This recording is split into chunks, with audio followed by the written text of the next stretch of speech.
Assalamualaikum warahmatullahi wabarakatuh.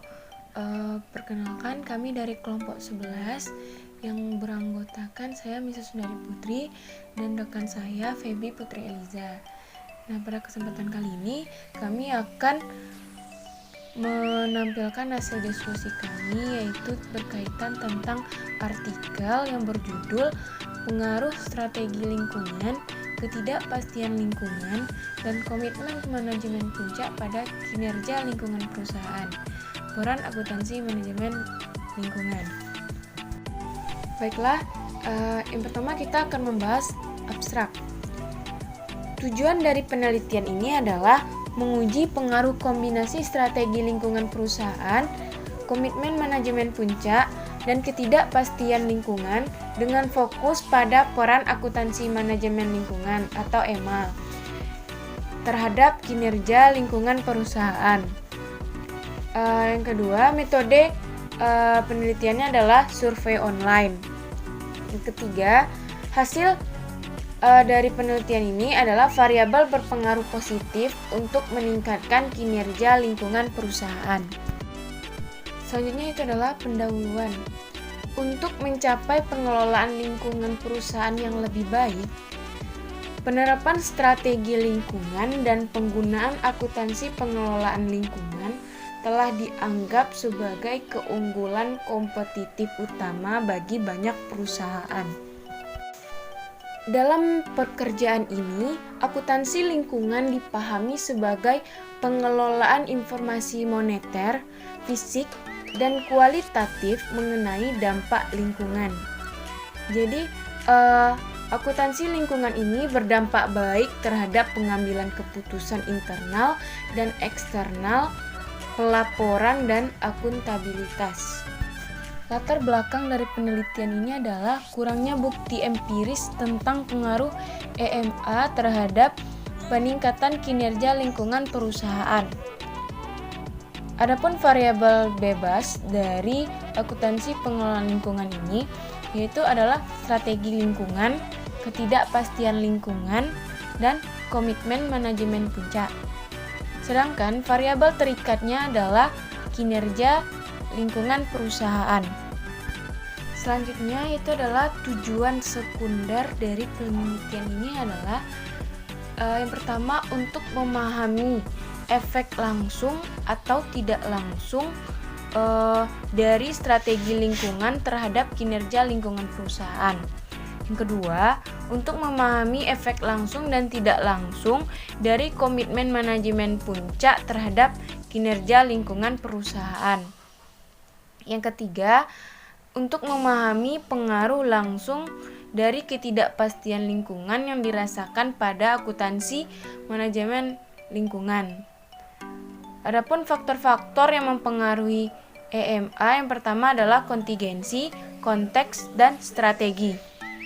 Yang kedua, komitmen manajemen puncak EMA terhadap kinerja lingkungan perusahaan. Mengadopsi sistem yang mampu memberikan informasi terkait lingkungan. Informasi yang dihasilkan dari EMA biasanya membantu manajer dalam mengembangkan indikator untuk mengukur kinerja lingkungan mereka. Yang ketiga, yaitu adalah ketidakpastian lingkungan yang dirasakan dan penggunaan maksimal EMA. Ketidakpastian lingkungan adalah situasi yang tidak dapat diprediksi seperti perubahan iklim atau bencana alam, atau laju perubahan di pasar, atau seperti keinginan pelanggan, tantangan pesaing, dan perubahan teknologi untuk merespon baik saat ini maupun di masa depan. Selanjutnya adalah metodologi penelitian.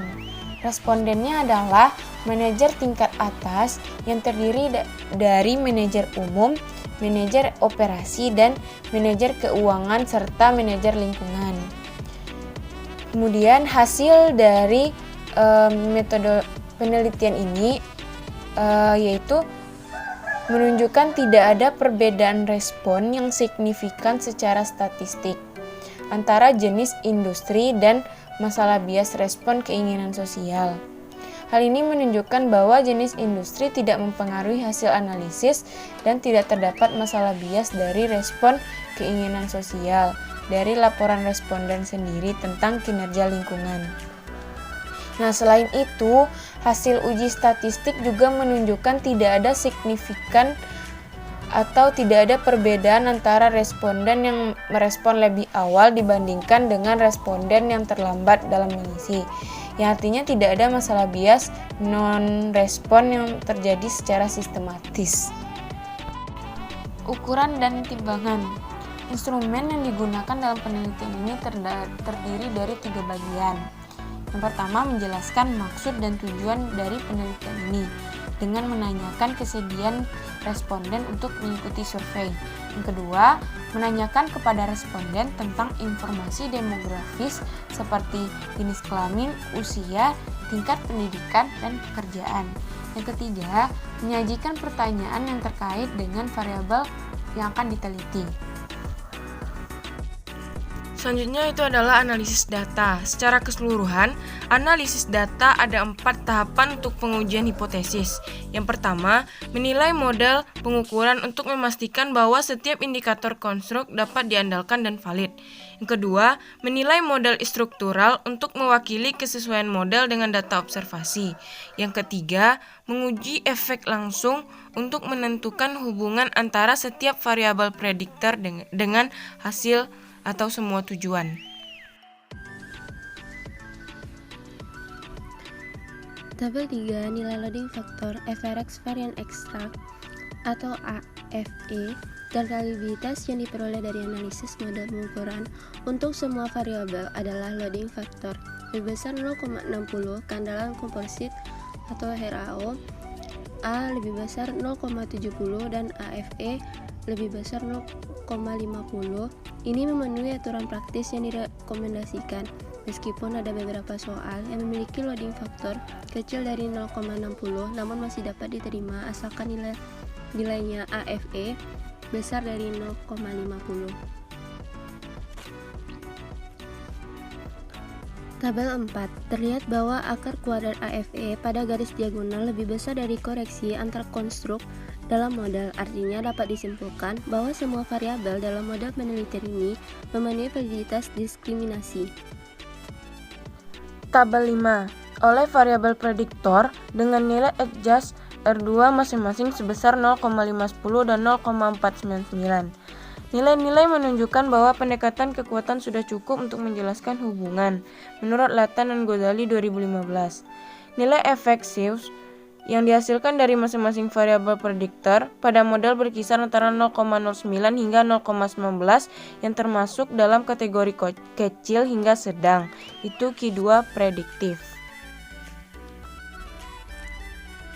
Tabel 6, pengujian hipotesis, semua SOF jalur Fission memberikan signifi tidak bisa menilai di P 1/4 0,05.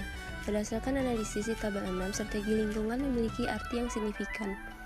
Supaya tidak berpengaruh positif terhadap kinerja lingkungan perusahaan. Dari hasil analisis diperoleh nilai coefisien B untuk hubungan CES atau EP adalah 0,245 dengan AP nilai kecil dari 0,1, artinya hipotesis 1A didukung. Hasil ini mendukung penelitian sebelumnya. Tabel 6 terlihat bahwa komitmen manajemen puncak berpengaruh positif terhadap kinerja lingkungan perusahaan dengan nilai PCOF-klien B 1/4 0,311 dan hubungan ini TMC atau EP signifikan V tidak bisa di 0,00, artinya itu hipotesis 2A didukung. Hasil ini mendukung penelitian sebelumnya.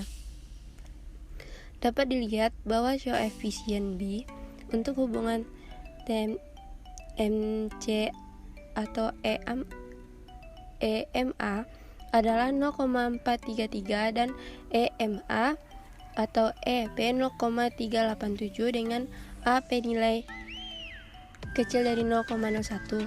Artinya itu hipotesis 2B, H2B sepenuhnya tersedia boarding. Ini finding juga penipu Fermat oleh dalam FI pengaruh-pengaruh tidak langsung yang diuji dan diperoleh hasil yang sama. Analisis tambahan. Untuk mengevaluasi dan memastikan ketahanan hasil modal utama, kami menjalankan analisis tambahan, membandingkan peringkat proper yang diperoleh masing-masing perusahaan dan Kementerian Lingkungan Hidup dengan kinerja lingkungan masing-masing berdasarkan jawaban responden.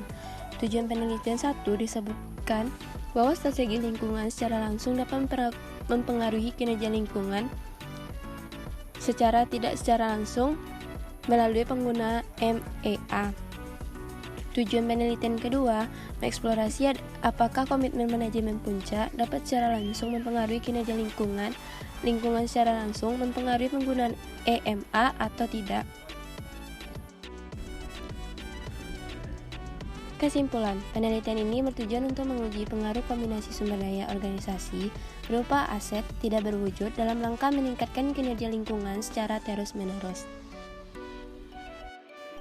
Terima kasih sudah menonton. Semoga apa yang kita tonton tadi menjadi ilmu yang bermanfaat bagi kita semua. Sekian dari kami. Assalamualaikum warahmatullahi wabarakatuh. See you next time.